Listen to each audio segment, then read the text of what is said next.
બનાસકાંઠા જિલ્લામાં અનેક દેવી દેવતાઓના મંદિર આવેલા છે, જે ખૂબ જ પ્રાચીન, ચમત્કારિક તેમજ વર્ષો પૌરાણિક માનવામાં આવે છે.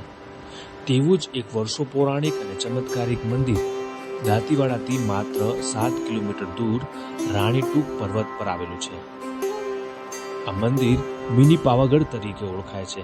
આ મંદિરમાં મહાકાળી માતાજી બિરાજમાન છે.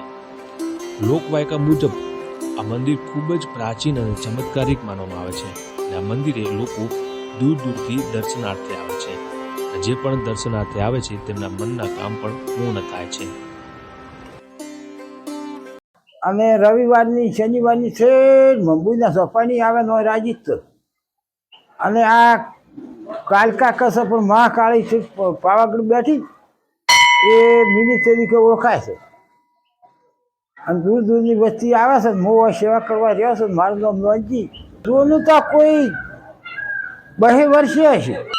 પોડવું ચાર હશે કોરવું પોડવું ચારનું છે ને પોડવાની બેહાડી માતા અને પોડીવાના શંકર બેહાડેલા. ક્યાંથી લોકો દર્શનાર્થે આવે છે?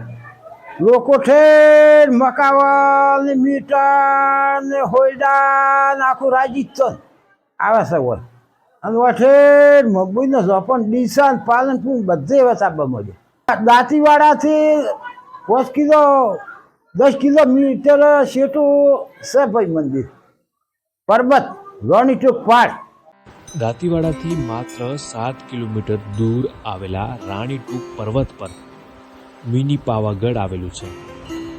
આ મહાકાળી માતાજીની સ્થાપના પાંડવોના હાથે કરાયેલી હોવાની પણ લોકવાયકાઓ રહેલી છે. આ મહાકાળી માતાજીનું મંદિર ખૂબ જ પ્રાચીન અને ચમત્કારિક માનવામાં આવે છે. જે પણ લોકો અહીં દર્શનાર્થે આવે છે તેમના ધાર્યા કામ પણ મહાકાળી માતાજી પૂર્ણ કર્યા હોવાની માન્યતા રહેલી છે.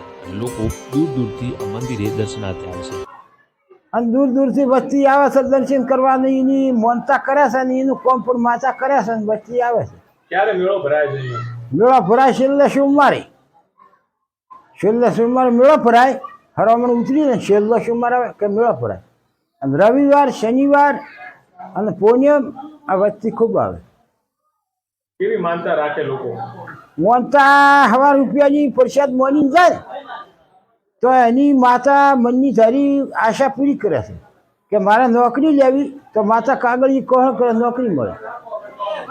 એને આશા તારી વસ્તી આવે. માતા કામ કરે છે. મિની પાવાગઢ તરીકે ઓળખાય. મિની પાવાગઢ તરીકે ઓળખાય છે.